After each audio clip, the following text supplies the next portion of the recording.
Story 1. The river that set down the past. What if the thing you keep calling peace has never been missing, only covered by the sound of your own reaching? Not stolen, not delayed, not hidden in some mountain you have not climbed yet. Only covered the way the moon is covered by cloud, the way a spring is covered by leaves, the way truth is covered by the noise of being too eager to hear it. Tonight, do not come here to improve yourself. Do not come here as a project.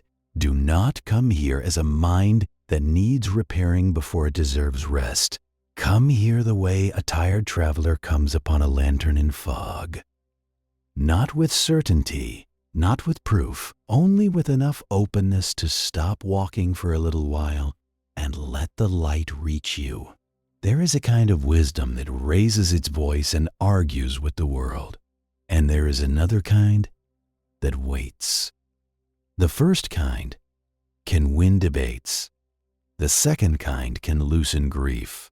The first kind fills the room. The second kind enters like ink dissolving in still water, slowly, quietly, until everything it touches becomes darker, deeper, truer. So let your breathing become less like an effort and more like a tide. Let the body receive the bed as the earth receives evening rain. Let the day set down its tools. You do not have to solve the whole of your life before sleep. You do not have to earn stillness by suffering first. You only have to stay here long enough to hear what silence has been saying all along. Tonight, I will not lecture you. I will tell you stories. And inside those stories, a door may open. Not because I force it, not because you try hard enough, but because some truths prefer to enter sideways. They arrive disguised as memory, disguised as a stranger, disguised as the turn of a path, disguised as a bowl, a lantern, a snowfall, a cup of tea cooling on stone. If you are ready, then let us begin where the mind seldom agrees to begin, not with the answer you expected, but with the question you did not know was following you all day. What if the life you call heavy is heavy mostly because you keep lifting what has already been set down? Tonight's first story moves through 3 lives touched by one burden, the past that keeps asking to be carried after its lesson has already been given. In a valley where the river curved like a long silver thought, there lived an old boatman named Ren. Every day he ferried villagers across the water in a narrow cedar boat that had outlived storms, governments, fashions, and the private dramas of several generations. He was known not because he spoke wisely, but because he seldom spoke at all. People crossed with him and found themselves saying less than they intended. Something about the way he pushed the pole into the riverbed made speech feel unnecessary. One autumn evening, a young official came to the river after sunset, breathless and dressed too finely for mud. His name was Sora, and his face carried the kind of strain that does not come from one bad day, but from many sleepless nights laid on top of each other like cold tiles. He stepped into the boat before Ren had fully steadied it and nearly fell. The boatman caught his sleeve, said nothing, and pushed away from shore. Halfway across, Sora began confessing without invitation. 3 seasons earlier, he had made a decision in court that ruined an innocent family. He had been hasty, eager to impress a superior, eager to appear decisive. By the time the error was revealed, the damage had already spread. Land had been taken.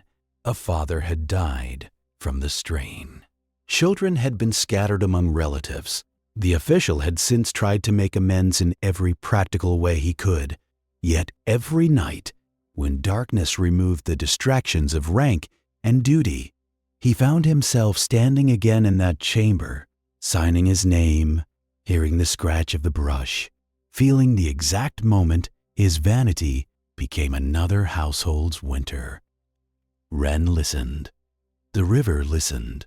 The pole entered the water and rose again. Finally, the boatman asked a question so quiet it almost disappeared into the mist.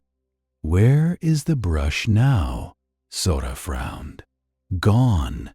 Ren asked, "Where is the exact air you breathed when you made the error?" Sora looked down at the black water. "Gone too." Ren nodded once. "Then why do you rebuild the room every night and sit inside it as if it were your only home?" The young official was offended by the simplicity of the question. "Because the consequences remain," he said sharply. "The family remains broken. I remain responsible." Ren did not disagree. Responsibility is not the same thing as residency, he said. A man may repay a debt without sleeping forever on the creditor's floor. The boat touched the far bank. Sora did not move. The boatman tied the rope and pointed toward the dark shore. There, under reeds silvered by moonlight, rested a cracked clay jar, half buried in mud. Last year, Ren said, a traveler dropped that jar and it broke. Ever since, she has returned to apologize to the pieces. She kneels. She weeps. She explains her clumsiness to what cannot hear. Meanwhile, the spring beside her goes on offering clean water to anyone willing to cup both hands and drink. Sora asked, almost in a whisper, "Are you telling me to forget?" The boatman shook his head. "No, forgetting is another form of self-concern. I am telling you to stop worshiping the moment of damage as if your endless sorrow could turn it holy. Learn. Repair what can be repaired. Protect others more carefully now, but do not mistake repetitive pain for moral depth." The official stood on the bank for a long time after Ren pushed back into the current. He watched the lantern at the bow drift through fog until it became only a soft star. Then he looked at his own hands. They could not unsign what had been signed. They could, however, do tomorrow's work without borrowing darkness from a room that no longer existed. That night, for the first time in many months, he did not rehearse the old chamber. He still felt sorrow, but sorrow was no longer running the court of his mind. When regret visits, let it arrive as a witness, not a landlord. You may learn from it. You do not have to hand it the key. Years later, in another town, the same teaching appeared in a different cloth. In a town of tiled roofs and narrow alleys, a seamstress named Aya became famous for robes whose stitching was so precise that even impatient merchants softened when they touched the hem. Yet Aya herself knew a private misery no one else could see. Years earlier, she had promised to finish a winter coat for her younger brother before he left for military service. She delayed. She corrected details no one would notice. She redid seams that were already strong. Her brother departed wearing an ordinary coat instead. He died that winter in a northern camp. Since then, Aya had kept the unfinished sleeve folded in cedar paper at the back of a lacquer chest. Every few weeks, she removed it, spread it on the table, and bled into the same thought. If I had finished it, perhaps he would have been warmer. If he had been warmer, perhaps he would have lived. Logic never survived those nights. Grief has a way of preferring a thread it can hold. even if the thread leads nowhere. One evening, an elderly nun visited Aya's shop to mend a travel bag. While waiting, the nun noticed the unopened kettle, the cold rice, the untouched lamp oil, and asked whether the seamstress had been eating properly. Aya, too exhausted to defend herself, brought out the unfinished sleeve and told the story she had told herself 1,000 times. The nun turned the cloth over in her hands. "Beautiful work," she said. Aya almost laughed. "It is beautiful because it was never used. It never had to face weather. It never had to be enough." The nun set the sleeve beside the lamp. "That is precisely why you worship it," she said. "Unused things are easy to idealize. Finished things must live in the world where rain falls, sleeves tear, and warmth is never absolute." Aya protested that she had failed in the one task that mattered. The nun asked whether the brother had loved her. "Of course." "Then do you think his final thought in the cold was of your delayed stitching? Or do you think he carried the memory of your voice, your rice porridge, the way you used to laugh before you made grief into your religion?" Aya covered her face. Her body shook with the kind of weeping that does not ask permission. When the tears passed, the nun unfolded the sleeve completely. "Finish it," she said. Aya whispered, "For whom?" "For whoever is cold now." The seamstress resisted. The cloth had become sacred precisely because it remained incomplete, untouched by usefulness. But under the nun's steady gaze, she saw the vanity hidden inside her mourning. She had been preserving her grief because finishing the garment would mean allowing love to continue beyond the shrine of loss. So she completed the coat, not for memory, but for mercy. She patted the lining, reinforced the cuffs, and carried it the next morning to a widow who sold chestnuts in winter wind. The widow accepted it with astonished gratitude. That night, Aya opened the lacquer chest and found, with equal astonishment, that emptiness could ache and relieve at the same time. The old burden did not vanish. It changed shape.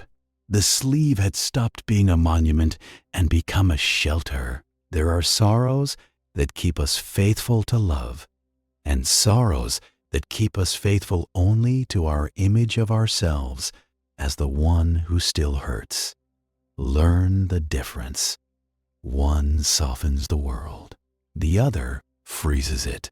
And in a hillside monastery, the teaching became even quieter, because sometimes the heaviest burden is not a memory, but the identity built around remorse. At a hillside monastery, a novice named June kept a secret ledger hidden beneath his sleeping mat. In it, he recorded every mistake he made each day, moments of distraction and meditation, irritated thoughts toward older monks, bowls washed carelessly, envy, laziness, pride, hunger, the brief desire to leave the monastery and live a simpler life among ordinary people.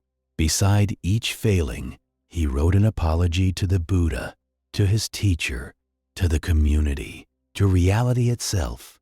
The ledger grew thick. June believed this honesty made him sincere.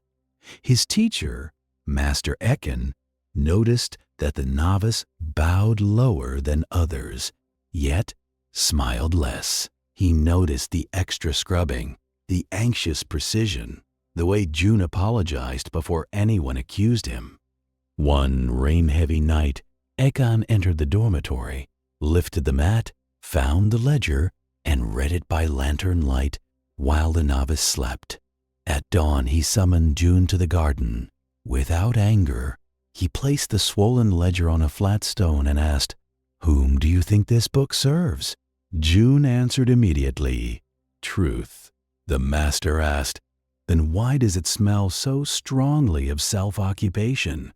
June flushed with shame and began to apologize, which only deepened the master's sadness. Ekin opened the ledger to a page crowded with remorse over a single bitter thought.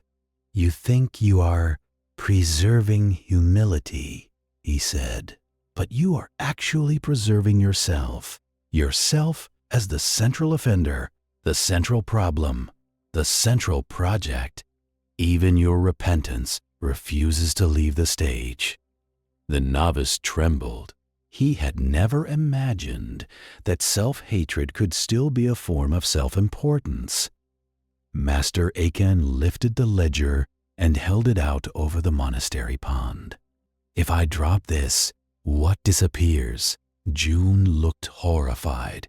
"My record, my effort, the proof that I care." Ekin let the book hover over the water a moment longer. "No," he said, "only the costume disappears." Then he released it. The ledger struck the pond and drank itself downward, page by page, until the ink dissolved into widening circles. June watched as if part of his identity were drowning. The master waited until the water stilled. "Now," he said, "go serve breakfast." "That is all?" asked June. "That is everything," said Ekan. "Rice can be washed without biography. Bowls can be offered without drama. Compassion does not need a witness. Begin there." For several weeks, June felt naked without his private accounting. At night, his mind reached for the old ritual of scoring guilt. Instead, he was left with simpler work. Notice, correct, continue. At first, this felt crude, almost irresponsible. Then gradually, he sensed a strange freedom. Without the ledger, his mistakes still existed, but they no longer multiplied under the heat of obsession. Apology became action. Action became care. Care became quiet. Not every inner court deserves another hearing. Some errors become lighter only when you stop narrating them and start living more gently instead. Long after Sora left the bank, Ren remained on the river. He did not hurry home, though the air had turned cold enough to silver the rope in his hands.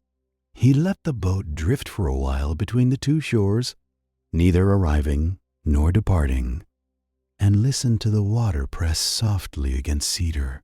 The young official had asked the old question in a new robe. How does a person live after becoming the cause of pain? The river had heard the question from soldiers, mothers, merchants, judges, thieves, and children who had spoken one careless sentence and watched it travel farther than they intended. Ren knew no answer that could erase consequence. He only knew that the river never carried yesterday's rain twice. In the village, Sora walked home under plum trees stripped bare by autumn. At first, the old boatman's words angered him. Responsibility is not residency. It sounded too neat, too clean for the wreckage of a family's life. He wanted punishment because punishment felt measurable. He wanted to keep suffering because suffering felt like proof that he had not become careless. Yet, as he passed shuttered shops and sleeping dogs, he began to notice how much of his grief still demanded an audience. Even alone, he was performing sorrow before an invisible court, hoping some judge would finally declare him forgiven or condemned. Neither verdict came. Only the night came. Only his footsteps came. Only the faint smell of river mud drying on his shoes. The next morning, he did not wake free. Freedom does not always arrive as a bright door thrown open. Sometimes it arrives as one less nail in the wall. Sora still felt the old shame rise before breakfast. He still saw the chamber and the brush. But this time he did not sit down inside the memory. He stood at the threshold of it and asked what could be repaired in daylight. By noon he had sent for the surviving relatives of the wronged family, not to ask them to soothe him, not to explain the burden of his conscience, not to turn their wound into his cleansing.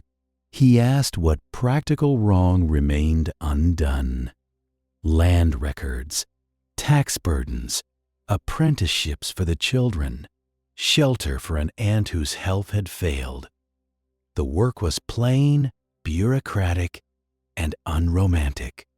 Precisely because of that, it became cleaner than guilt. Many weeks passed before anyone trusted him. The eldest daughter of the family refused to meet his eyes. An uncle spat near his sandals. A neighbor told him his remorse was late and therefore cheap. Sora accepted these things without turning them into another private drama. This, too, was part of leaving the old room. Formerly, every harsh word would have become a stone he carried home and polished in darkness. Now, he wrote it down only if it pointed toward action. If it did not, he let it fall through him like rain through bamboo. He discovered that humility had less to do with bowing low and more to do with not placing himself at the center of every reaction. On the 40th day after his crossing, Sora returned to the river before dawn. Mist lay along the water like a sleeping animal. Ren was already there, oiling the oarlock with slow economical movements. The official bowed and said, "The work is not finished." Ren looked up. "Then good," he said. "You have found work, not theater." Sora almost smiled. "And the pain," the boatman set the oilcloth aside. "Pain may walk beside work for a long time. Let it walk, only do not let it hold the map." Ren told him then about his own mistake, because old men who seem made of quiet are sometimes only men who have learned where noise leads. Many years earlier, Ren had refused passage to a stranger during a flood. Fearing the current would overturn the boat, the stranger tried to cross upstream and drowned. For a season, Ren hated the river, then himself, then the boat, then the fact that morning kept arriving. He wanted the world to pause around his guilt. It did not. Villagers still needed crossing. Children still needed grain brought from the far bank. A feverish woman still needed a doctor. One day, exhausted by the uselessness of self-punishment, Ren pushed the cedar boat into the current and ferried the living. That did not raise the dead man. It did teach Ren what remorse was for. Sora listened without interrupting. The story did not comfort him in the ordinary way. It did not tell him that harm was small. It told him harm was real. And still, the morning had tasks. There was mercy in that, but not the soft mercy of being excused. It was the harder mercy of being returned to usefulness. The river between the banks moved on, not because it was indifferent, but because movement was its nature. A stopped river becomes swamp. A stopped conscience becomes vanity wearing black robes. From then on, when Sora felt the chamber rebuilding itself at night, he imagined Ren's boat between shores. He imagined not escape, but crossing. He would breathe once and ask, "What is the next clean thing?" Sometimes the answer was a letter, sometimes a correction, sometimes silence where he once would have defended himself, sometimes sleep, because even repair requires a body not ruined by useless vigils. Slowly the room of the past lost its furniture. It remained a place he could visit for instruction, but no longer a place where he lived. Aya, too, learned this in her own way after the widow began wearing the coat. At first, the sight of that finished garment in the market struck her like a wound reopened. The sleeves moved with someone else's arms. The collar warmed someone else's throat. The cloth that had once been a shrine to her brother now smelled of chestnut smoke and winter streets. For several mornings, Aya almost asked for it back. She wanted grief preserved, not used. Then one dawn, she saw the widow wrap the coat around a shivering child who had come early to help with the stall. The child smiled from inside its warmth, and something in Aya's chest loosened with a pain so tender it felt almost like forgiveness. That evening, she returned to the lacquer chest and found only cedar paper folded around absence. She placed both hands into the empty box and waited for the old collapse. It did not come. Sadness came, yes, but sadness without the old command. She realized she had feared that if she stopped suffering in the same way, her brother would vanish. Yet, love had not vanished when the sleeve became shelter. It had traveled. Perhaps that was all living love ever wanted. Not a museum, but a road. June's drowned ledger also continued teaching beneath the pond water. During winter, the pages broke apart and became pulp among reeds. In spring, green shoots rose where the book had sunk. The novice noticed them while carrying buckets and felt the shock of an answer too simple to argue with. Even his record of failure, released from the need to preserve his importance, had entered the ordinary work of feeding life. He laughed for the first time in weeks. Not loudly, not triumphantly, just enough for another monk to look over and see a face less arranged around fear. So the first story does not ask you to deny what has happened. It asks you to stop making a throne for what has happened. Regret may sit by the door and speak when it has a lesson. Grief may come in and warm its hands. Responsibility may unfold a list in daylight and show you the next task, but none of them need to become the house itself. You are allowed to live somewhere wider than the worst thing you remember. Story 2. The Bowl That Stopped Performing.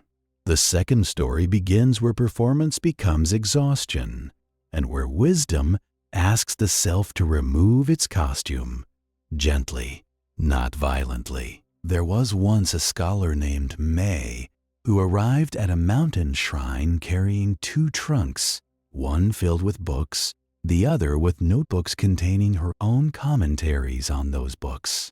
She had mastered doctrines, memorized lineages, and developed a polished way of speaking that made listeners assume wisdom had already settled in her bones. In truth, she was exhausted. Every new idea became another tile in the roof of a self she felt compelled to maintain. She came to the shrine, hoping the abbot would confirm what she had long suspected, that she was ready to teach others. Instead, when the old abbot saw the trunks, he assigned her to sweep leaves from the western steps and say nothing about philosophy for 40 days. May accepted, with offended discipline. Each morning she swept. Each afternoon the wind undid her work. By evening, the steps looked as though no broom had touched them. On the 7th day, she complained. On the 12th, she quoted scripture about diligence. On the 20th, she began composing inward speeches proving the abbot unjust. On the 25th, a storm tore open one trunk and sent pages of her notes skimming across the courtyard like frightened birds. The monks chased what they could. Most of it vanished into wet ravines. May stood in rain among the flying pages and felt something more destabilizing than grief. Relief. It flashed through her before she could deny it. The abbot, standing under the eaves, saw her expression. "There," he said, "for one honest second, you were not defending a self made of paper." That night, he invited her into the shrine hall. Wind passed through hairline cracks and made the lamps tremble. "Listen," he said. "What do you hear?" May answered, "The wind." "And what else?" She waited. At last, she said, "The room that lets the wind be heard." The abbot smiled. "All these years you have studied the wind, doctrines, teachings, language, symbols, but neglected the room, the mind that knows, the awareness beneath performance. That is why your learning made you brittle instead of spacious." For the remaining days, May still swept, but no longer to prove obedience or worth. She swept because leaves fell. She read what books remained, but more slowly. Words stopped being stones with which to build identity and became windows she could open, then close, without fear. When she finally left the shrine, she carried only one small bundle. Inside were a robe, a cup, and 3 pages of notes. The rest she had allowed the mountain to keep. Knowledge becomes medicine only after it stops serving disguise. If what you know makes you tense, guarded, superior, or frightened of being forgotten, then what you know is still mostly costume. Down in the village below the shrine, the same lesson waited in clay and fire. In a village famous for its ceramics, a potter named Daichi made bowls of flawless symmetry. Inns, estates, and temples all competed for his work.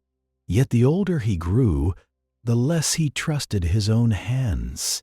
A tremor had begun in the fingers of his left hand, slight but undeniable.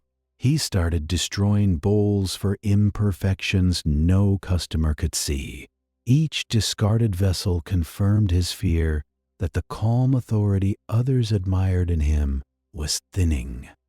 One winter morning, a blind tea seller arrived at his kiln with a basket full of chipped bowls. She asked whether he could mend them. Daichi almost refused.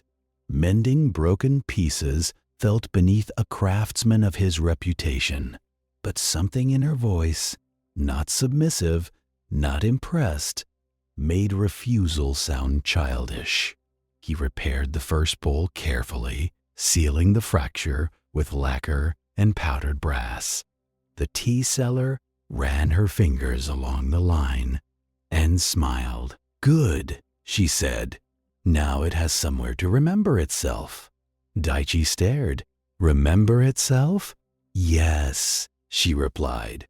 Before the crack, it only knew how to contain tea. Now it also knows how to survive being dropped. For weeks she returned with more damaged bowls from inns, monasteries, and roadside stalls. Some had been broken in anger, some in clumsiness, some simply in the ordinary fatigue of long use. Daichi repaired them all. At first he treated the work as a temporary humiliation. Then, without warning, it became a revelation. The repaired bowls held a warmth his flawless pieces never had. Each line of repair confessed fragility and endurance at once. One evening the tea seller asked if he had ever used one of his own bowls at home. He admitted that he had not. The perfect pieces were sold immediately. The slightly imperfect were destroyed. "Then you have served beauty," she said, "but not intimacy." That night, Daichi took a bowl with a slight lean at the rim, one he would once have smashed, and drank rice tea from it alone by the kiln. The bowl did not fail. The tea did not complain. Steam rose into winter air with more tenderness than any praise he had ever received.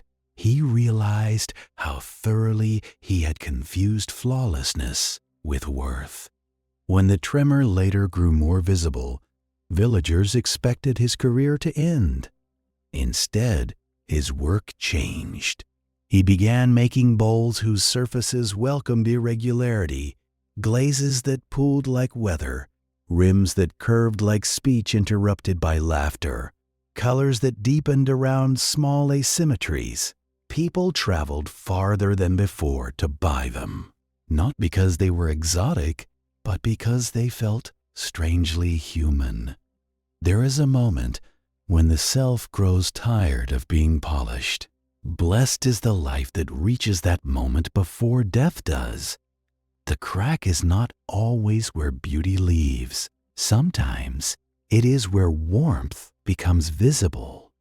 Near a cedar forest, another life received the same medicine, not through broken pottery, but through the loosening of a name. A widow named Lynn lived alone near the edge of a cedar forest. Her husband had been dead 7 years. Her son had moved to the coast, and her days had taken on the clean, repetitive sound of a bucket lowered into a well. Yet one trouble shadowed her. Each night she lay awake rehearsing who she was supposed to remain. Good widow, good mother, good neighbor, useful elder, grateful believer. She wore these names like robes layered for winter, so many that she could no longer tell whether the trembling underneath came from cold or from the burden of carrying them all. One spring she climbed to a hermitage to ask an elderly recluse why sleep had abandoned her. He listened, then instructed her to return the next morning before sunrise and not speak until spoken to. She agreed, though she considered the instruction theatrical. When she arrived in darkness, the recluse led her to a shallow pond. Mist covered it so completely that water and air seemed undecided. "Tell me your name," he said. Lynn answered, and before that name was given, "What were you?" She frowned. "A baby, I suppose." And before anyone praised or disappointed that child, "What were you?" She had no answer. "And when you sleep without dreaming," he continued, "which of your titles remain on duty?"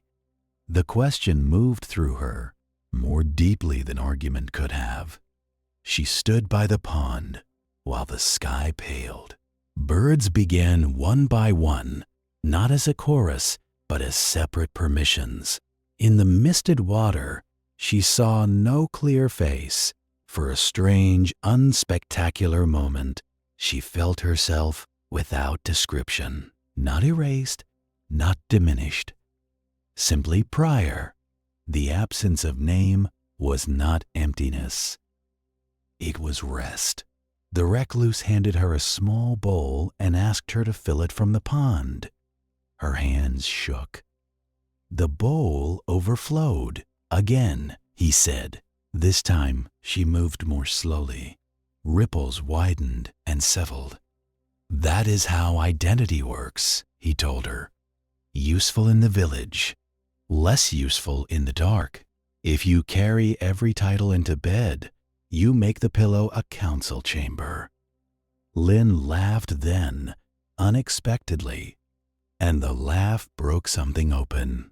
On her way home, she passed neighbors who greeted her by name, and she greeted them back with affection. But for the first time, she sensed that the names were garments, not skin. That night, lying beneath her roof, she repeated none of her usual descriptions. She did not say, "I am this kind of person," or "I must continue being that kind of woman." She let herself be as unnamed as dawn before the rooster calls it morning. Sleep came not as a reward, but as a return. To rest deeply, The self does not need to be destroyed. It only needs permission to take off its public clothes. May did not leave the mountain immediately after her 40 days of sweeping. The abbot asked her to remain through the first snow, and because her pride had been thinned enough to hear instruction, she agreed. Snow changed the shrine more completely than wind had. Leaves no longer needed sweeping. Footsteps became visible for a moment, then blurred. The courtyard that had once offended her by undoing her labor now revealed another kind of lesson. Even a path made carefully is not meant to prove its maker. It is meant to be walked and then covered.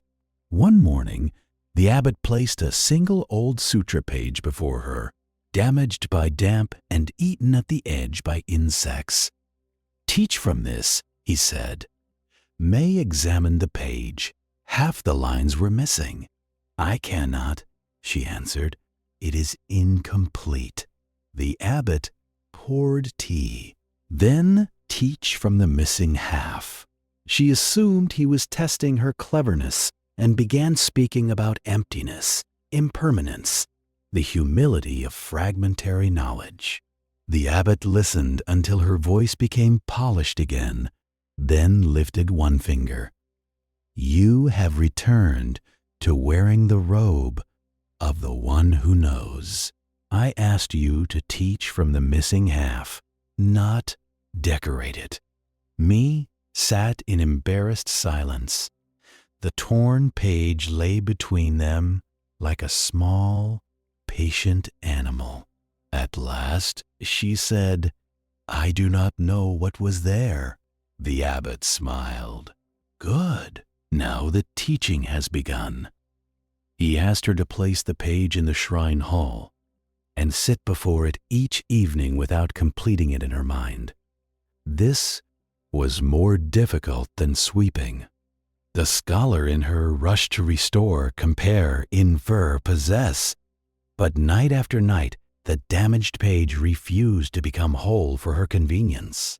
Its gaps were not mistakes she could correct. They were openings through which humility entered. As the snow deepened, May noticed that the monks with the least interest in appearing wise often carried the most peace. The cook never quoted scripture while chopping radish, yet the way he shared the first bowl with the oldest worker taught more generosity than many sermons. A boy who cleaned lamps hummed badly, forgot verses, and bowed awkwardly, but he apologized quickly and held no grudge long enough to name it.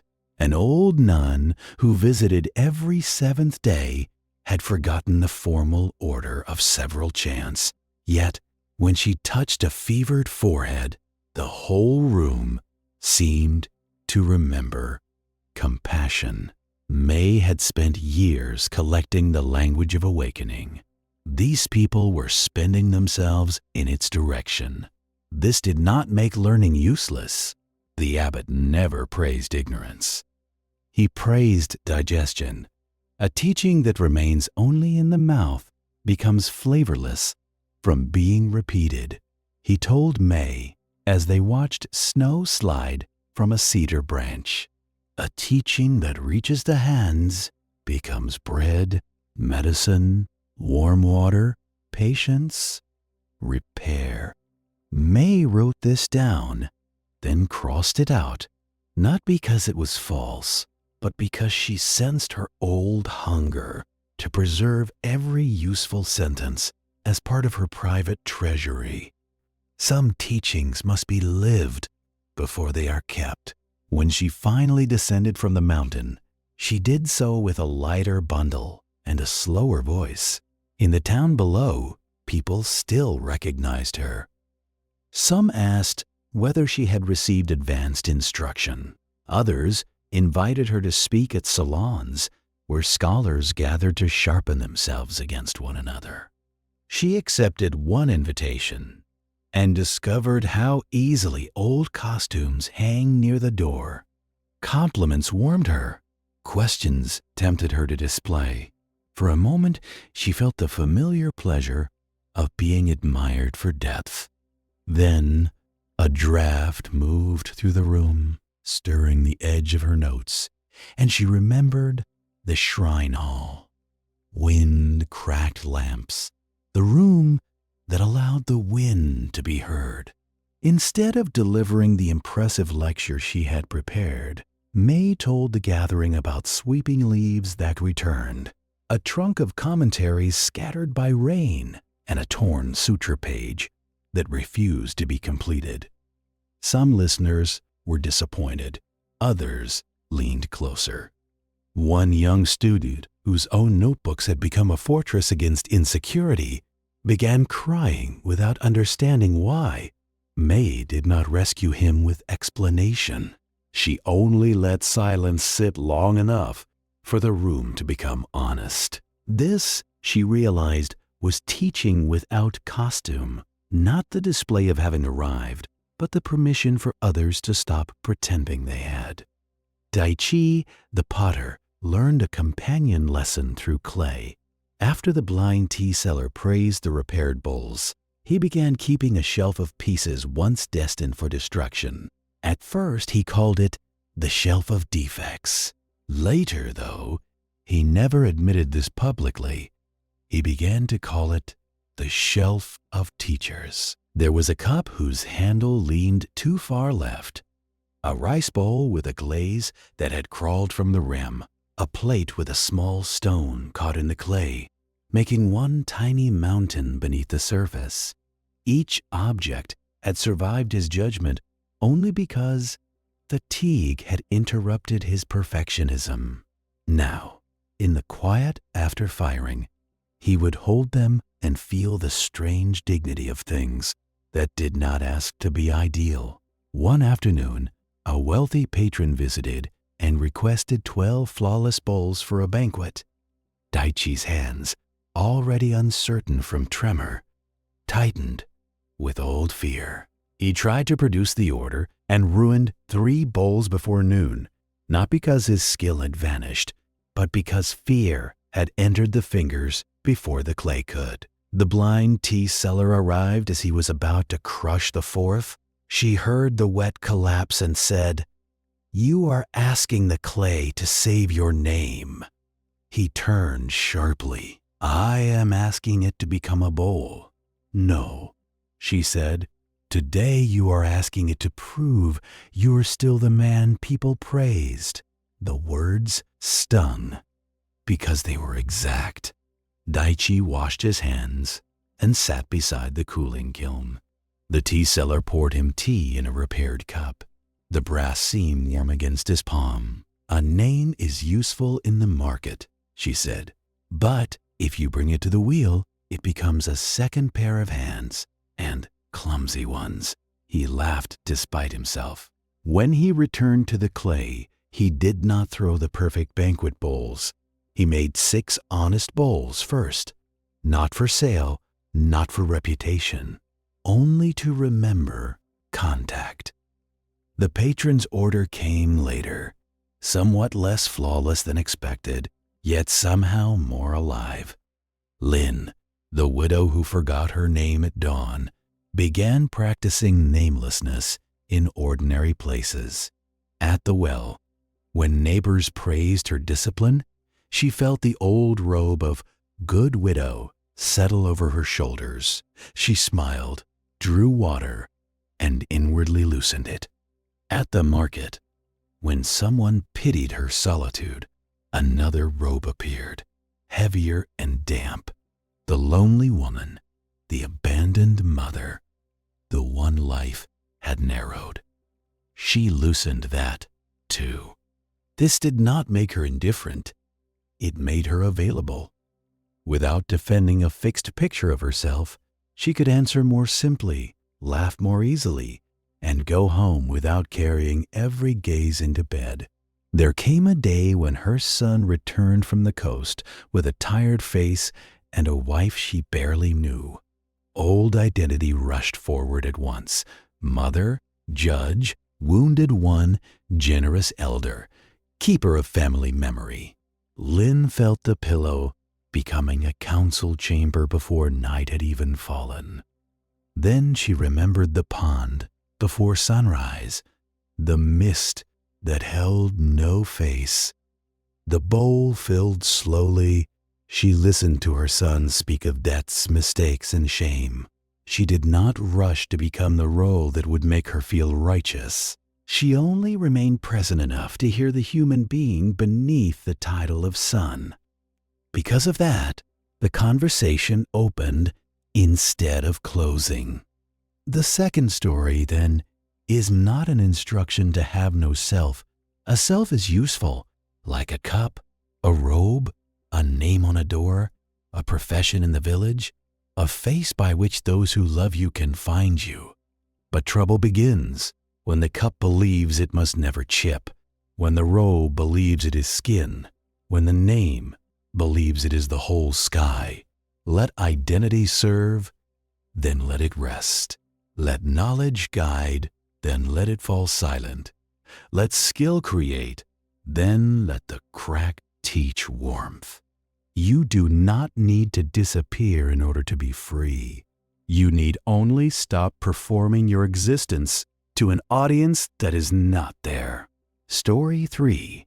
The Lantern Inside the Storm. The third story belongs to storms, noise, illness, fear, and the small lantern of attention that can remain steady among them. In a coastal town, battered by winter storms, a bell-keeper named Haru lived inside a narrow tower above the temple gate. His duty was simple: ring the dawn bell, the noon bell, the dusk bell, and the midnight bell. But simplicity does not always feel simple when the body is anxious. Haru had developed a habit of resenting weather. If the wind screamed through the shutters, he thought of lost sleep. If rain angled sideways, he thought of mildew, coughs, repairs, inconvenience. He was never only cold. He was cold and insulted. One year the storms came early and lingered. For 12 days the sea hurled itself against the rocks below the town, and the bell tower groaned like an old ship. Haru slept badly, cursed inwardly, and performed his duty with tightening jaw and shrinking patience. By the 8th day, even the sound of gulls offended him. On the 9th day, an elderly carpenter climbed the tower, carrying tar, rope, and 2 planks. He had come to brace a loosened window frame. The carpenter worked in cheerful silence, while the storm shouted around them. At length Haru burst out, "How can you be calm in this?" The old man asked, "In what?" Haru gestured at everything: the shaking wood, the leaking seam, the dark sea, the endless pounding. The carpenter paused with one hand on the frame. "Ah," he said, "you are hearing weather as accusation. No wonder you are tired." Haru frowned. The carpenter tapped the bell hanging above them. "Listen closely," he said. Wind moved through the cracked seam, and the bell gave a faint trembling hum. The storm is not speaking against you. It is only speaking in its own language. Your suffering begins when you insist every sound must have you in mind. The bellkeeper wanted to dismiss this as old man poetry, but he had no better answer than exhaustion. So that night, when the midnight watch came and the tower throbbed under rain, he stood by the bell and tried the carpenter's experiment. Instead of translating every gust into complaint, he listened for texture. There was roar, yes, but also intervals, breath, rising, release, distances within the noise. The storm did not soften. His resistance did. Over the next nights, Haru discovered something he had never learned in calm weather. Once, He stopped treating the storm as a personal insult. Its force became almost musical, not gentle, not pleasant in any sentimental sense, but alive in a way that did not require his approval. He still patched leaks. He still wrapped his blanket tighter. Acceptance did not make him passive. It only removed the extra wound of argument. When spring finally came, villagers remarked that Haru seemed changed. He no longer flinched at inconvenience with the same offended intensity. When disruptions came, he handled them. When noise came, he heard it first as sound, not as a verdict. Years later, during another season of violent weather, a novice asked him how he managed to rest at all inside the tower. Haru answered, "The wind got better once I stopped making it about me." Some nights, you do not need a quieter world. You need a less offended mind. Beyond that coast, another person fought a different weather. Not rain, but memory sharpened by midnight. Dr. Masato was sought after for his ability to calm fevers, set bones, and notice illness in the face before the body fully confessed it. Families trusted his judgment. Children stopped crying when he entered the room, and even the wealthy lowered their pride in his presence. Yet he carried one condition he could not treat. At night, his own mind became a clinic of unfinished cases. He revisited every patient he had lost, every medicine he had chosen, every warning he might have given sooner. His days healed strangers. His nights reopened them. One evening, after failing again to sleep, he walked beyond town to a small hut where a retired midwife lived among drying herbs. She had once delivered half the valley's children and buried enough mothers to know the limits of skill. Masato expected instruction. Instead, she handed him a basin and asked him to wash bitter roots in silence. After a long while, she said, "Tell me what you do when someone comes to you bleeding." He answered automatically, "Assess the wound, slow the bleeding, keep the person warm, prevent further harm." "Good," she said. "Now tell me what you do when a memory comes to you bleeding at midnight." He hesitated. "I inspect it, reopen it, compare it, question it, rehearse it." The midwife nodded. "Exactly. You become a very poor doctor." He looked up, startled. She continued washing roots.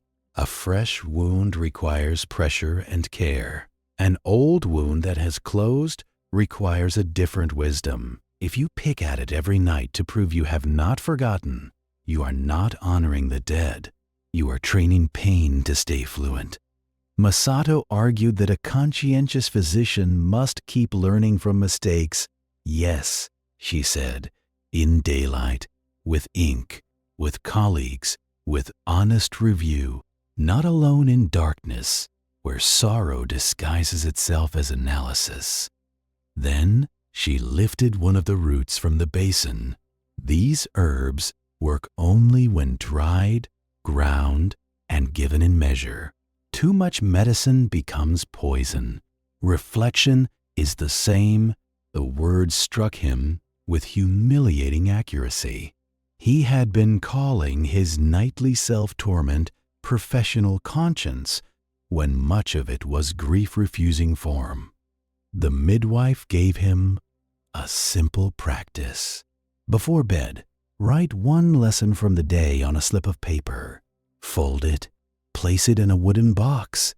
Tell the mind, daylight will continue the work. Night is for restoration, not surgery. He obeyed skeptically. The first nights were difficult. His mind still reached toward old cases like a tongue toward a broken tooth. But each time, he remembered the basin, the roots, the phrase that had burned him cleanly. Not surgery, Gradually, because he no longer used darkness as a courtroom, sleep began returning in humble portions. Not every night, not immediately, but enough for the body to trust evening again. There are truths that belong to review, and truths that belong to rest. Wisdom lies partly in not confusing the hour for one with the hour for the other.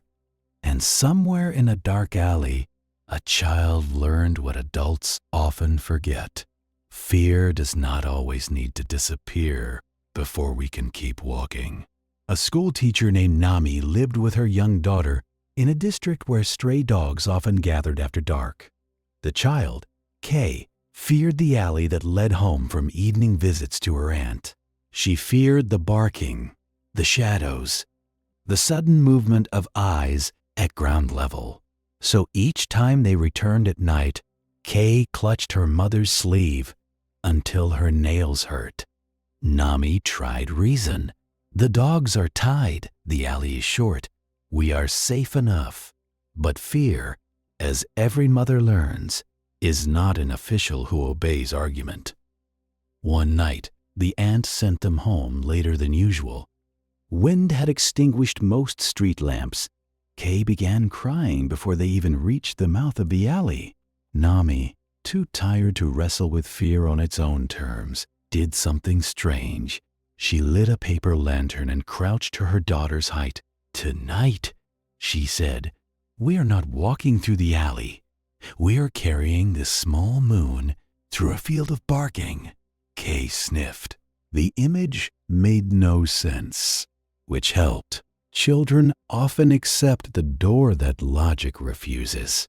Nami placed the lantern in her daughter's hands and told her only one task mattered: keep the moon steady, not defeat the dogs, not erase the noise, not become brave all at once. Only keep the moon steady enough for one more step, then another. So they walked. The dogs barked, just as dogs do. Shadows moved. The alley stayed narrow, yet Kay's attention, occupied by the lantern, changed shape.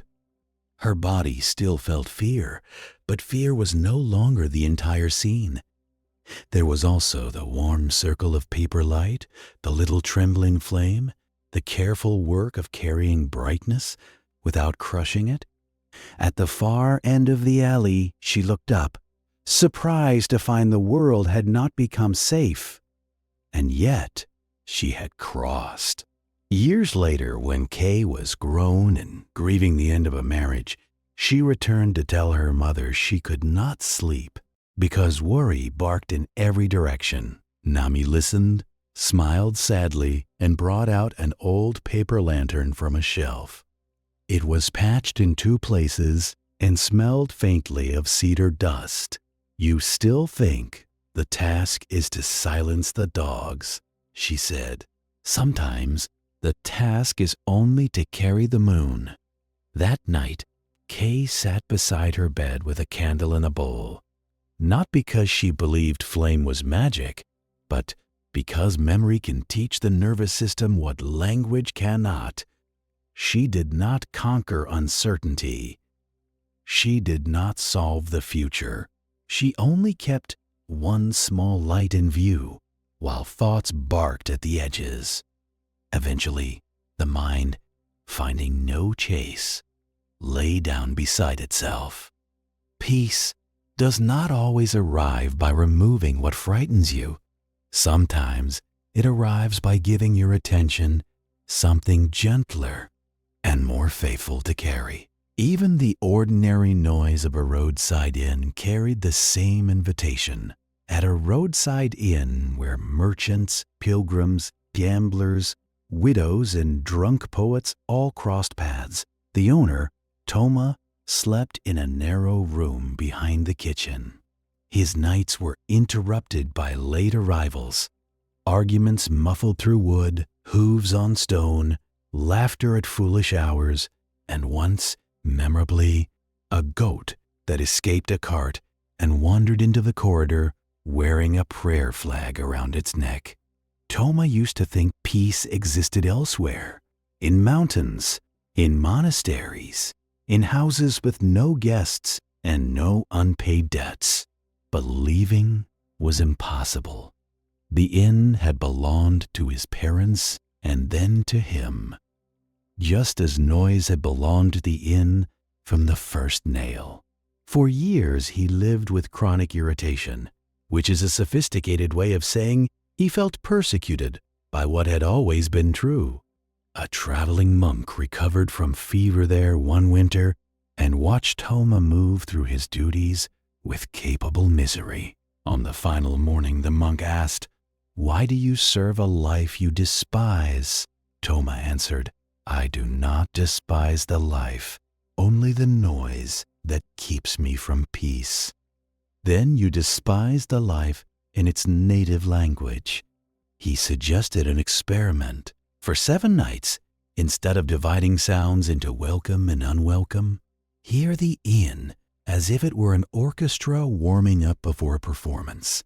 Doors would be percussion, hooves, low drums, laughter, woodwind, creaking beams, long strings, complaints perhaps, an unfortunate horn section. But all of it music, not sabotage. Toma found the suggestion ridiculous, which is often the first sign that a new perception might save us. Yet he tried. On the first night, the racket still annoyed him, but the categories had shifted. He found himself identifying tones, intervals, rhythms.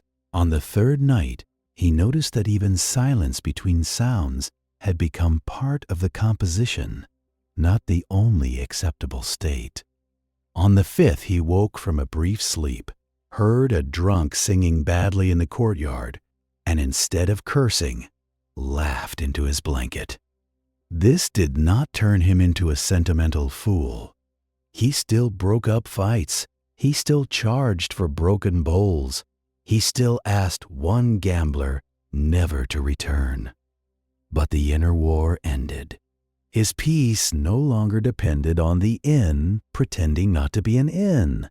The hallway did not have to become a monastery for him to become quiet. Years later, visitors would comment on the unusual atmosphere of the place. Though it was seldom silent, it felt strangely restful. Toma understood why. A room takes on the shape of the nervous system that tends it. Once he stopped hearing life as interruption, the inn itself began to soften around that recognition. Do not wait for your life to stop sounding like your life before you agree to rest inside it. Haru's tower continued to stand through storms that would have frightened a sturdier building. After the carpenter's visit, the bellkeeper began noticing how many smaller weathers lived inside the large one. There was the weather of the sea, throwing itself silver and black against the rocks. There was the weather of wood, shrinking and swelling around old nails. There was the weather of his own chest, tightening before each gust, then loosening when he remembered that sound was not an accusation. The tower had always contained all three. Only now did he understand that suffering often begins when inner weather declares itself the only weather that matters. One dusk, a young mother climbed the steps with a sleeping infant tied against her back. Her husband had been delayed at sea, and every bell stroke from the tower made her imagine a funeral signal. She begged Haru not to ring the midnight bell unless news arrived. Haru felt the old urge to defend the rule. Bells were bells, duties were duties. Then he saw her hands red from gripping the stair rail and understood that fear does not hear rules as clearly as kindness. He invited her to sit near the brazier while he prepared the rope.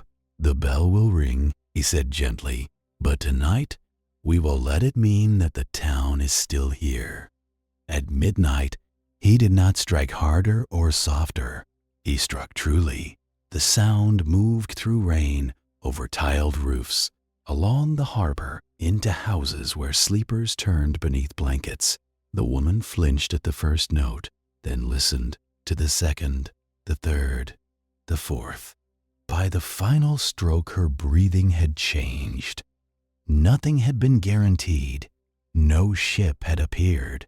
Yet the bell, which her mind had made into warning, had become a bowl large enough to hold waiting. When she left before dawn, she bowed to Haru as if he had altered the weather. He had not. He had only helped alter the translation. Dr. Masato, in the nearby town, learned the same lesson by writing one lesson on paper before sleep. But his first week with the wooden box was clumsy. He wrote too much. One lesson became 10. 10 became an argument. Soon, the box was no longer a boundary. It was a courtroom with a lid. When he admitted this to the retired midwife, she laughed so warmly that he felt both scolded and forgiven. "You physicians," she said, "can turn even medicine into a fever." She took his slips of paper and burned all but one. "One lesson," she repeated, "not because there is only one thing to learn, but because the night body cannot carry the whole hospital." The next evening, Masato sat at his desk with the lamp turned low. He wanted to write about 3 patients, 2 doubts, a colleague's careless remark, and the face of a boy who had not survived spring fever. Instead, he chose one line: "When grief rises, check whether it asks for action or only tenderness." He folded the paper once and placed it in the box. His mind protested. It believed that attention proved love, and more attention proved more love. But the body, hearing the lid close, released a small breath it had held for years. This became his nightly bell, not a command to forget, but a signal that the work of healing had changed rooms. Daylight could hold review, consultation, apology, study, prevention. Night could hold restoration. In time, when old cases appeared at midnight, Masato did not reject them. He imagined each one arriving at the clinic door after hours. He would bow inwardly and say, "I know you are real. Come back when the lamp is lit." Some returned by morning and received attention. Many did not. He learned that not every thought that knocks is a patient. Some are echoes of footsteps in an empty hall. Nami and her daughter Kay also kept practicing with the lantern. At first, Kay needed the paper moon every evening. Then she needed it only when the dogs gathered. Then, some nights, she carried an unlit lantern because the shape itself reminded her of steadiness. Years later, when grief barked around her after the end of her marriage, the old lantern did not remove loneliness. It gave loneliness a room with softer walls. She would light a candle, watch the flame tremble, and remember that courage had never meant walking without a nervous body. It had meant giving the nervous body one faithful thing to carry. One night, Kay dreamed she was again a child in the alley, but this time, the dogs were not dogs. They were voices. "You should have known. You are too late. You will be alone. You failed." In the dream, she tried to answer each voice, and each answer made another dog appear. Then her younger self stepped forward, holding the lantern, and whispered, "Keep the moon steady." Kay woke with tears on her face. The room was dark, the future unsettled, the marriage gone beyond repair. Yet she understood what the dream had returned to her. Fear multiplies when treated, as a debate. Attention steadies when given a flame. Haru later heard of Dr. Masato's wooden box and Kei's lantern through travelers who passed the coast. He began to see that people everywhere were learning the same teaching in different languages. A bell, a box, a lamp, a breath, a bowl of roots, a child's small moon. None of them controlled the world. All of them gave the mind a wiser relationship to what could not be controlled. This comforted him more than doctrine. Wisdom, he realized, does not always arrive wearing the same robe. Sometimes it arrives as a tool simple enough for the hand to trust before the mind agrees. During a violent storm late in his life, the bell rope snapped just before midnight. Haru stared at the frayed end swinging above him. The old version of himself would have taken this as insult piled upon insult. Storm, failure, embarrassment, broken duty. Instead, he laughed once, not because the problem was small, but because he could feel the old path opening and did not step onto it. He climbed down, found a mallet, and struck the bell by hand. The sound was rougher than usual, uneven, less ceremonial. Still, it traveled. Still the town heard midnight. Still the work was done. In the morning, the carpenter's grandson came to repair the rope. He found Haru drinking tea beside the open shutter while rain cleaned the harbor roofs. Was it a difficult night? The young man asked. Haru considered this. The night was loud, he said. The rope broke. My knees complained. The bell sounded crooked. But difficulty came only when I almost demanded that none of this should be happening. The young carpenter smiled without fully understanding. He would understand later, as everyone does, when life entered without removing its shoes. So, the third story offers no promise that the dogs will stop barking, the storm will end on command, the patient will recover, the alley will widen, or the rope will never break. It offers something more usable at 3 a.m, a way to stop adding the wound of resistance to the wound already present. Hear the wind as wind, name the lesson, and close the box. Carry the moon. Strike the bell by hand if the rope breaks. Let attention become a lantern small enough to hold, bright enough to guide, humble enough not to pretend it is the sun. Story 4. The Door That Never Locked. The final story opens beneath a pine tree and ends at a crooked door, then lets the night continue through winter, wakefulness, thought, and breath. In a monastery known for strict discipline, there lived an aging master named Horin, who was rumored to spend afternoons asleep beneath a pine tree in the courtyard. Young monks eager for decisive teachings found this suspicious. Some considered it a failing hidden by reputation. Others believed it must be some cryptic technique. A particularly ambitious novice named Riku decided to investigate. For 3 days he watched the master lie under the pine, robe gathered neatly, breathing slow, one hand resting lightly over the abdomen, as if touching not the body, but the rise and fall of weather.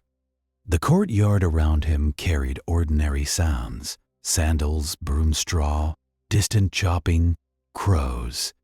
Yet nothing seemed able to disturb the quality of rest surrounding the old man. Riku, who prided himself on intensity, grew irritated. He had traveled to the monastery to transcend suffering, not to observe an elder nap. On the 4th day, he confronted Horen when the master opened his eyes. "How can sleeping teach anything?" he demanded. The old man regarded him with a softness that felt more disarming than rebuke. "Who told you I was sleeping?" he asked. Riku pointed at the ground. "Your eyes were closed. You did nothing." Horan sat up. Pine needles slid from his sleeve. "Exactly," he said. "And because I did nothing, you were forced to meet what remained." Riku protested that what remained was boredom, impatience, judgment, restlessness. "Very good," said Horan. "Most teachings hide these beneath activity. Stillness leaves them nowhere to disguise themselves."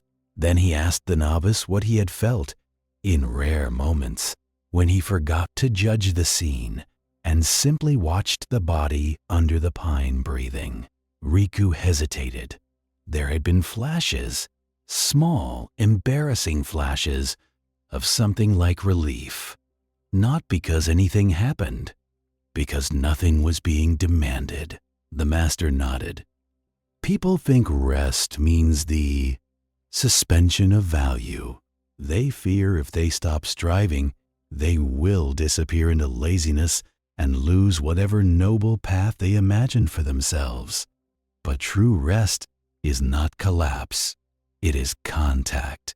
It is the moment the wave discovers it never stopped being ocean." For the next month, Horan instructed Riku not to meditate harder, but to practice lying down, consciously, for 15 minutes each afternoon. Not sleeping on purpose, not refusing sleep either, only allowing the body to rest while awareness remained unarmed. At first, the novice felt guilty, then foolish, then unexpectedly grateful. In that undefended interval, he discovered how much violence had been hiding inside his spirituality. He had tried to force awakening the way a commander forces soldiers across a field. No wonder his nights were full of battle. By the end of the month, Riku's practice had changed. He still sat, he still served, he still studied, but he no longer treated rest as betrayal. He understood now why the master stillness taught more than many sermons. Presence can sometimes be transmitted most clearly by a body that has stopped trying to prove it is present. Rest is not always the opposite of awareness. Often it is awareness without armor. Near the end of another life, a wandering teacher gave the same lesson through a door that would not close. Near the end of his life, a wandering teacher named Saiken took shelter in an abandoned watch house above terraced fields. Villagers brought him soup, blankets, and questions. They expected instructions worthy of a final season, perhaps great doctrines, perhaps secret methods, perhaps words polished by age into perfect certainty. Instead, Saiken answered most questions with stories so plain that listeners were often disappointed before they were transformed. One evening, while frost gathered on the threshold, a farmer asked the question that had secretly lived in many others. "Master, where does peace finally come from?" Saiken motioned toward the door of the watch house. It hung crooked on leather straps and never shut fully because the frame had warped with weather. "Do you see that door?" he asked. "All winter people complain that it will not close." Wind enters. Dust enters, cold enters. Yet, if the door were sealed perfectly, light would also struggle to enter, and so would the smell of cedar after rain and the first call of spring birds. We spend much of life trying to become a perfectly shut room. Then we wonder why even safety feels airless. The farmer listened without speaking. Saiken continued, "Peace is not what happens when nothing enters. Peace is what happens when you stop believing you must be ruined by everything that does." The next day he expanded the teaching. He spoke of thoughts as weather identity as borrowed clothing, regret as a guest who should not stay for tea, striving as a hand that muddies the water it hopes to clear. Yet all of this, he said, points towards something simpler. Beneath the habits of fear, beneath the addiction to self-improvement, beneath the endless management of image and outcome, there is an ordinary field of awareness already capable of receiving the world without becoming the world. This field does not need perfect silence. It does not need perfect virtue. It does not need to win every argument with memory. It only needs to be recognized. As his final weeks passed, villagers noticed Saiken sleeping often, speaking less, and smiling more readily at small things. A kettle steaming, a sparrow hopping on a rail, the way evening light turned frost into brief gold. He did not seem to be withdrawing from life. He seemed to be entering it with fewer unnecessary tools. One child asked him if he was afraid of death. Saiken answered, "Less than I was afraid of living before I understood how much of it I did not need to carry." On his last evening, the wind slipped, as always, through the crooked door. The teacher listened to it a long time. Those nearby heard him say, perhaps to them, perhaps to no one, "Nothing was ever asking me to become stone, only to become open enough that even passing weather could not steal the room." He died before dawn, with one hand relaxed at his side, as though he had set down an invisible burden in sleep and simply not picked it up again. Afterward, the villagers repaired the watch house, but they never fully corrected the crooked door. They said the old teacher had left them a better teaching than a relic. When wind entered, they remembered.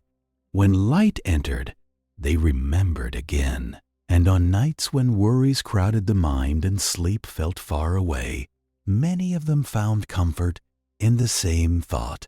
The room does not need to lock itself against life in order to be at peace. What if your task tonight is not to become invulnerable, not to become pure, not to become empty of all movement, but simply to remain the room and let passing weather pass? After the old teacher's lesson, the night continues its gentle work through smaller rooms, quieter hands, and ordinary people learning not to resist what does not need resistance. At a monastery garden famous in spring, an old gardener named Sho tended moss, stone, bamboo, and plum with such care that visitors assumed he must love all seasons equally. This was not true. He loved spring's mercy, summer's fullness, autumn's burnished decline. Winter he endured. Frost bent his seedlings, locked water in the basins, and reduced the whole garden to a silence he privately interpreted as accusation. Each cold month he woke, irritated by what could not grow. A younger monk assigned to assist him noticed that Sho spent winter pacing more than pruning. He covered plants not because they needed covering, but because his mind needed the illusion of intervention. He knocked snow from branches before the branches required it.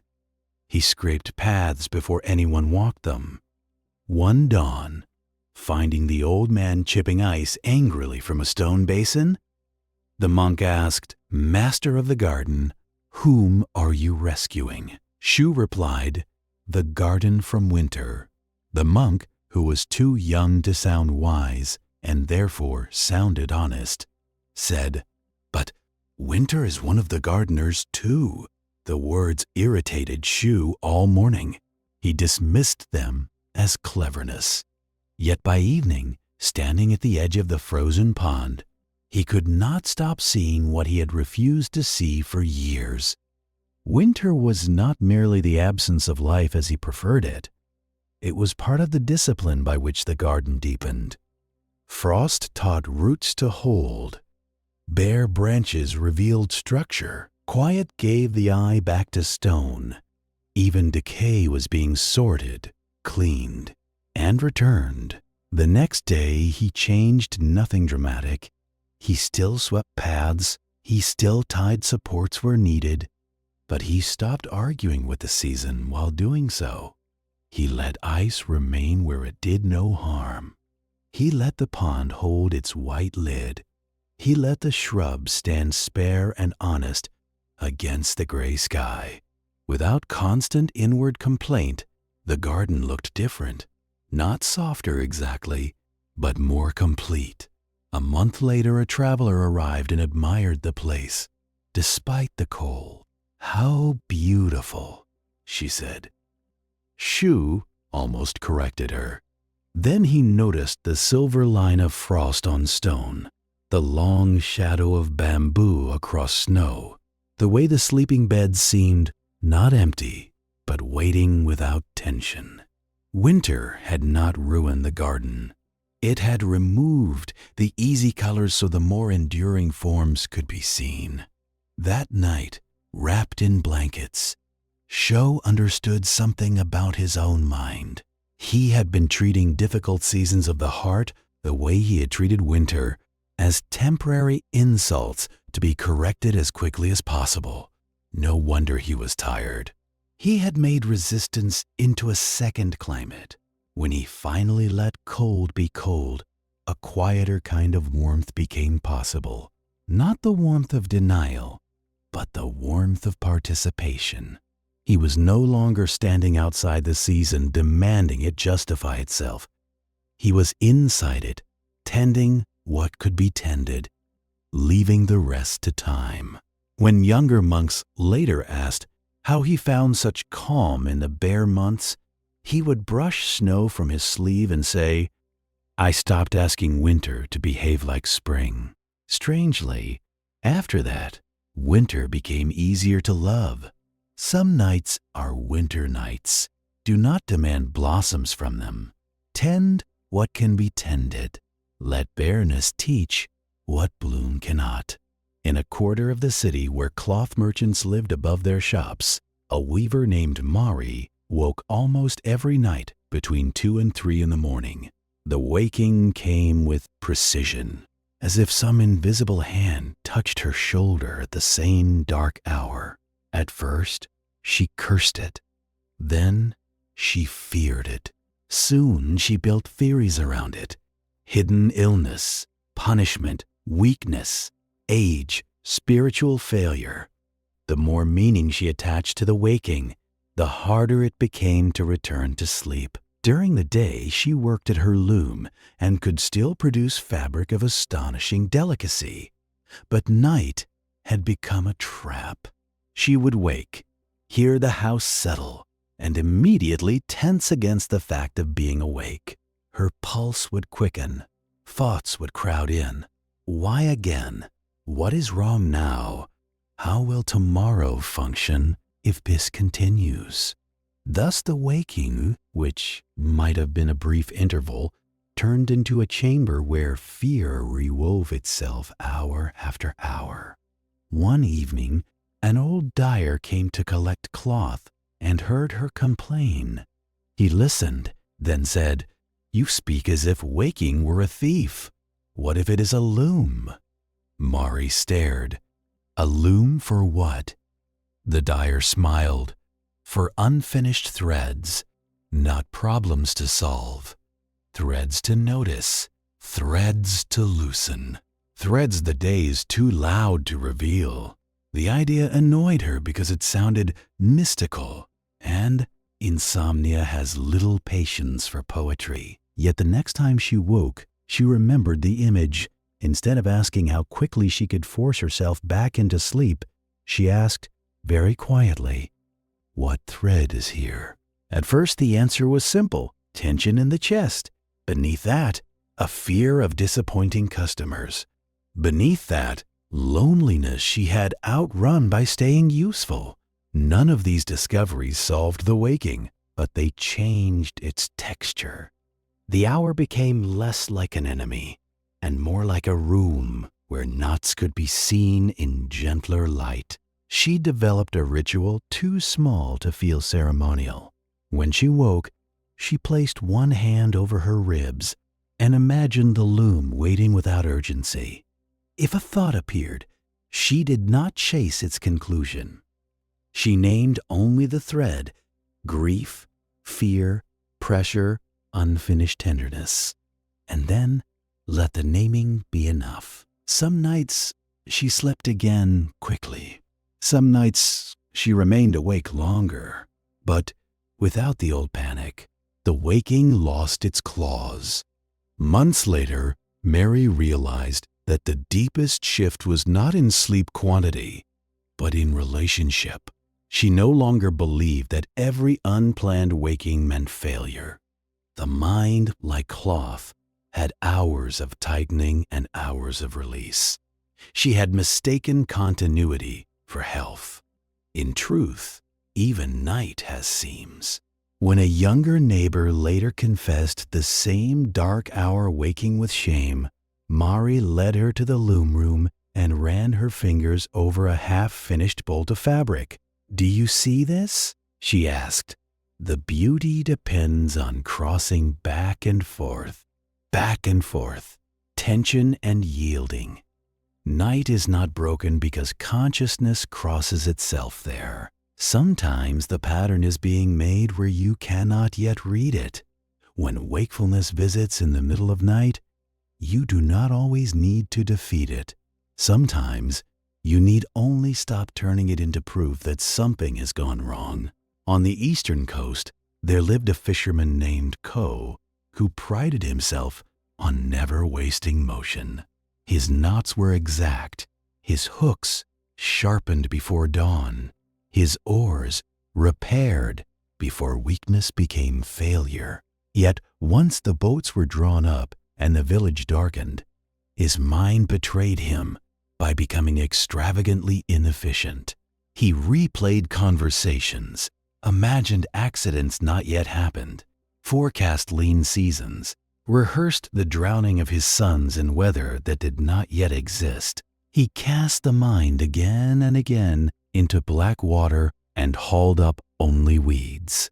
One night, after a poor catch, he walked to the hut of an old woman who mended nets by moonlight. She listened as he described his sleeplessness, and then asked to see the smallest net on his boat. Ko brought it reluctantly. She stretched it between her hands and pointed to the places where shell fragments, driftweed, and old line had become tangled in the knots. "This is why your cast feels heavy," she said. "Not because the sea has changed, but because your net has forgotten what to release." Ko told her his problem was not fishing, but thoughts. "I know," she said. "That is why I am showing you a net." She set a bowl of water by the lantern and let the net rest partly in it. A good net catches fish and releases sea. Your mind catches both. It brings home what nourishes and what was never meant to be kept. Then at night, you sort through water as if water were treasure.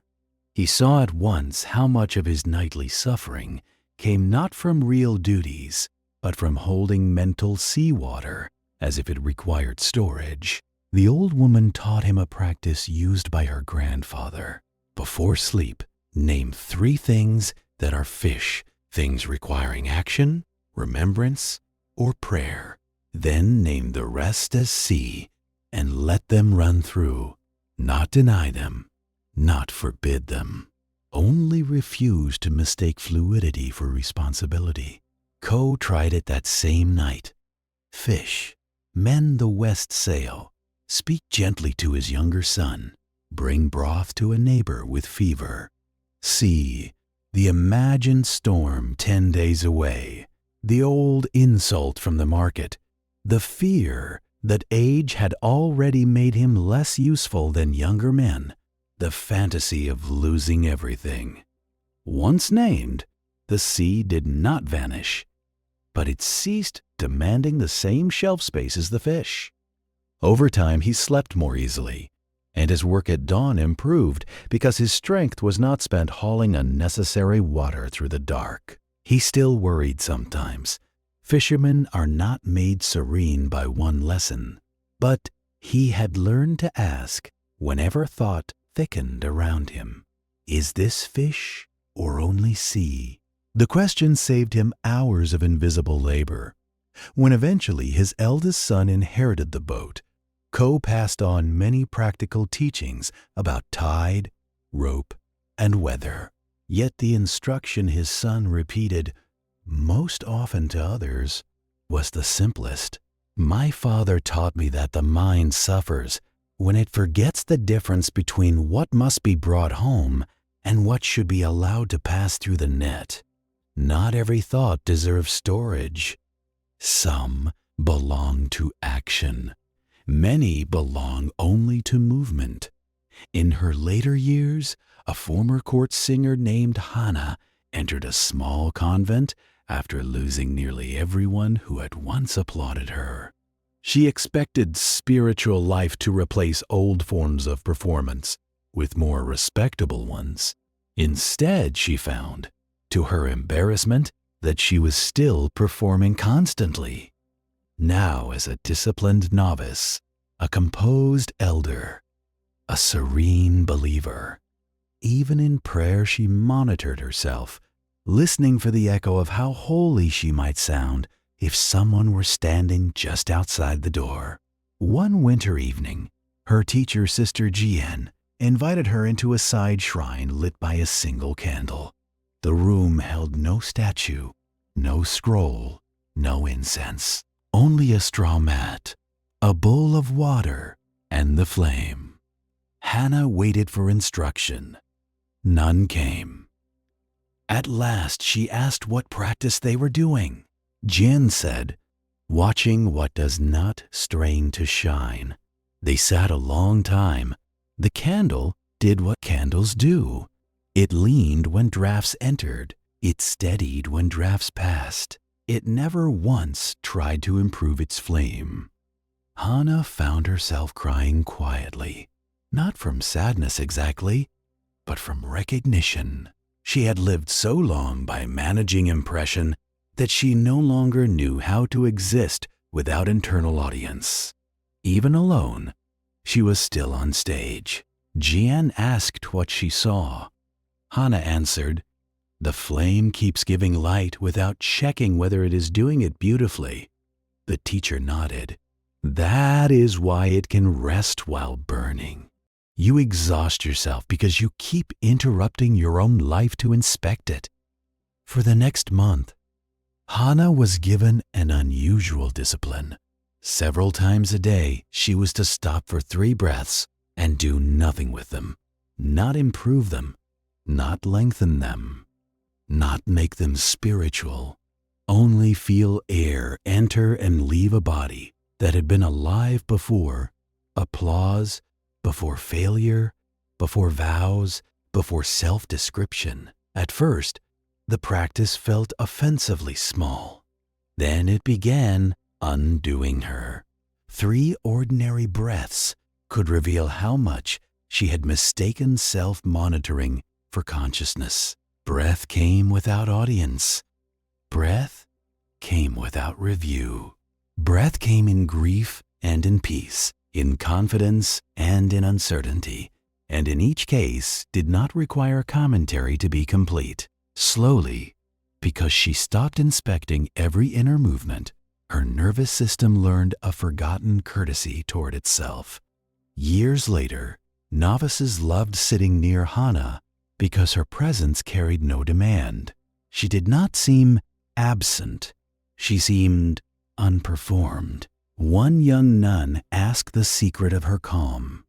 Hannah pointed to the candle on the altar and said, "It began when I stopped asking every moment to tell me how I looked while living it." Sometimes the deepest fatigue is not from pain, but from self-observation that never sleeps. Let one breath happen without witness, then another. Now, The stories have finished saying what they came to say. The river has gone dark. The kiln has cooled. The inn has lowered its lanterns. The dogs in the alley have spent their barking. Even the wind, though it still moves, no longer needs to be translated into warning. Let all of it settle where it belongs. You do not need to remember every image. Wisdom does not work only through memory. Some truths enter the body first. They become a softened jaw, an unclenched hand, a less frightened chest, a mind that no longer mistakes repetition for responsibility. Let the teachings sink below thought if they wish. Seeds do not ask the soil to keep reciting their names. If regret appears, let it bow and pass. If identity appears, let it loosen its robe and rest beside the bed. If worry appears, give it a small lantern to carry and no throne to sit on. If self-criticism appears, remember the mountain in rain, the cracked bowl holding warmth, the door that did not lock, the room that remained itself while weather moved through. Riku's afternoons beneath the pine did not make him gentle all at once. For the first week, lying down consciously felt like being demoted from spiritual warrior to household cat. He heard other monks working and imagined their judgment. He worried that rest would dissolve his ambition and leave nothing noble behind. But Master Horan had instructed him not to argue with these thoughts. Let the army march past. He said, you do not need to enlist in every unit. So Riku lay still while ambition marched, shame marched, boredom marched, and the body beneath all that marching slowly remembered it was not a battlefield. One afternoon, rain began while he rested. Drops gathered on pine needles and fell in irregular taps onto the packed earth around him. Riku kept waiting for the master to call everyone indoors. No call came. The rain was light, then steady, then light again. His robe dampened at the edges. A cold thread slipped along his wrist. Irritation rose, then the old need to make irritation meaningful. Why leave me here? What lesson is this? Am I being tested? Then, for one clear moment, he felt the silliness of turning every drop into curriculum. Rain was touching cloth. Skin was sensing coolness. The mind was writing a drama. Seeing all three at once, he almost laughed. Afterward, Horan asked what he had learned. Riku, still damp, said, "Not every discomfort is a message." The master nodded, and not every message requires a speech. This became one of the novice's private anchors. When hunger came, he ate. When fatigue came, he rested if rest was possible. When sadness came, he bowed to sadness without immediately searching for a philosophy grand enough to justify it. He discovered that much of his suffering had been commentary piled upon sensation. Without commentary, life did not become painless. It became more honest. Seiken's crooked door taught the villagers in a wider circle. After his death, some people came to the watch house, hoping to feel something dramatic.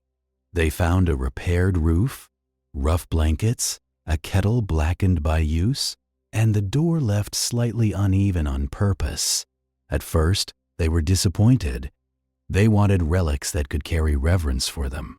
But wind entered through the gap exactly as it had in the teacher's final days, and the humble persistence of that wind unsettled them more deeply than any polished shrine could have. A perfect door would have become an object.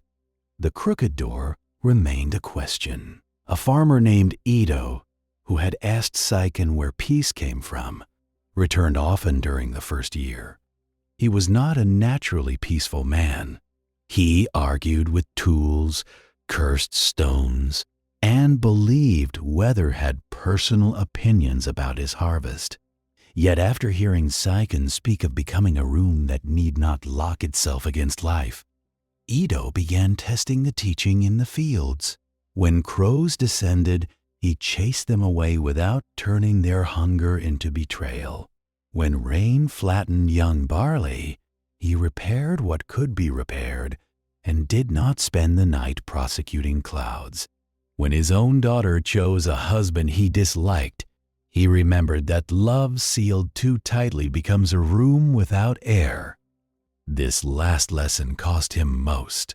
He wanted to protect her by controlling the door of her life.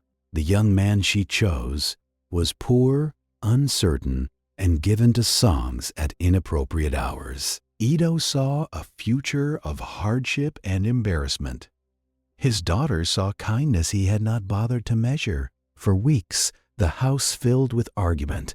Then Ito climbed to the watch house in anger and sat before the crooked door until dusk. Wind came through. Dust came through. Light came through. He understood reluctantly that an open room does not approve of everything that enters. It simply refuses to become stone. He returned home and spoke less. Listening did not make him agree at once. It made agreement less necessary than love. The innkeeper Toma visited the watch house too, bringing leftover rice cakes wrapped in cloth. He sat in the doorway and listened to travelers below on the road. Wheels creaked, voices rose. A mule objected to existence with impressive conviction. Toma smiled. Since learning to hear his inn as music, he had become less addicted to ideal conditions, yet he still had nights when noise crawled under his skin. Saiken's door gave him another image. The inn, he realized, was not only an orchestra, it was a room with many entrances. Peace did not require locking them all.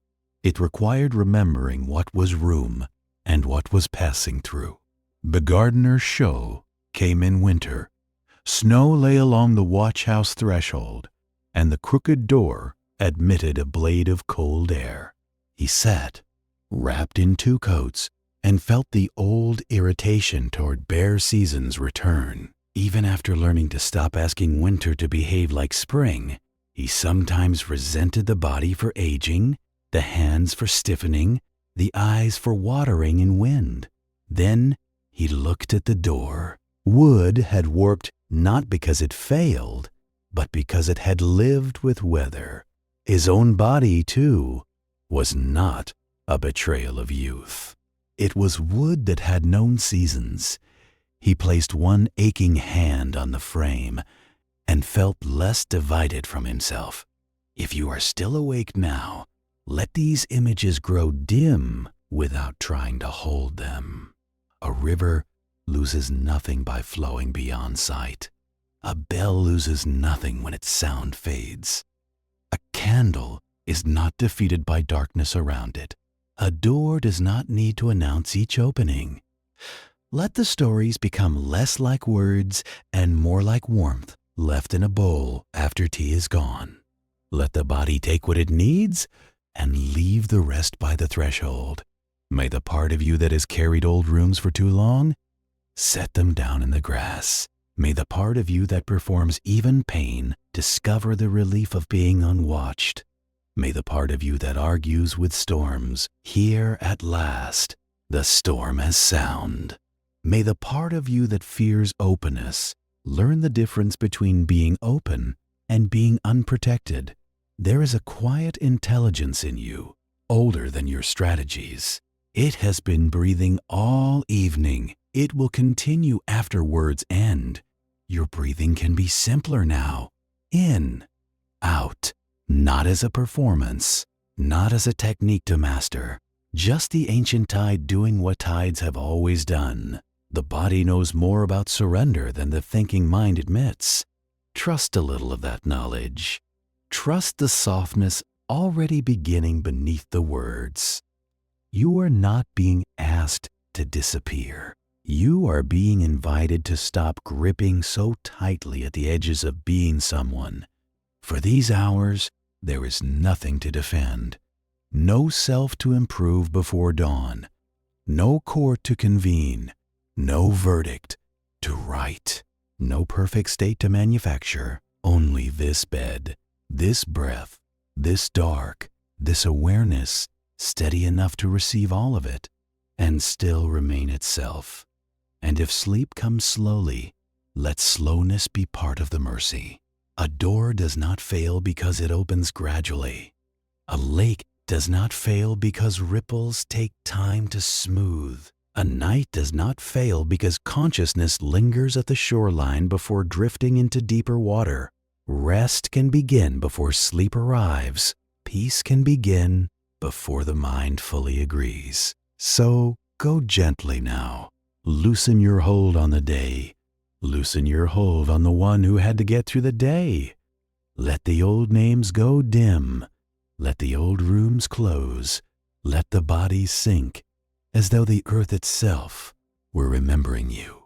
And when at last sleep takes you, may it not feel like escape, but like return. Return to the quiet field beneath effort, beneath fear, beneath performance, beneath the long and tiring attempt to carry everything alone. May you rest deeply.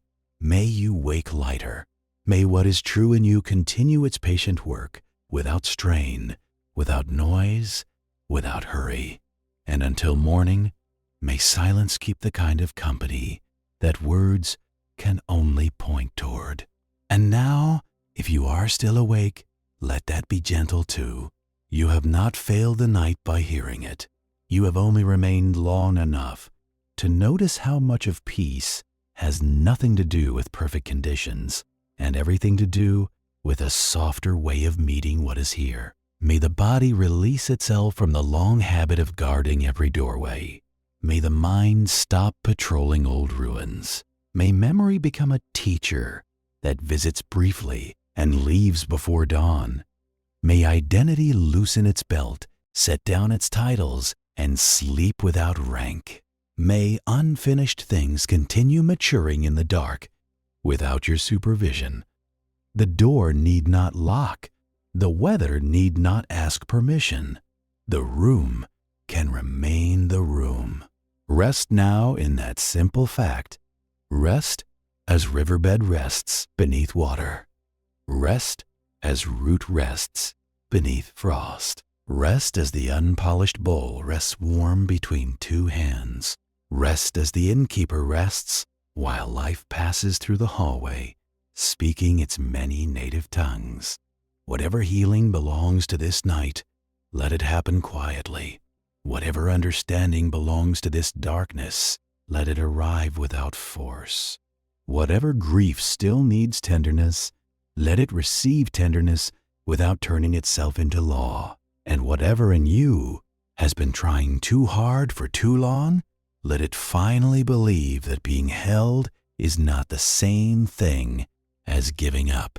Sleep if sleep comes. Drift if drifting comes.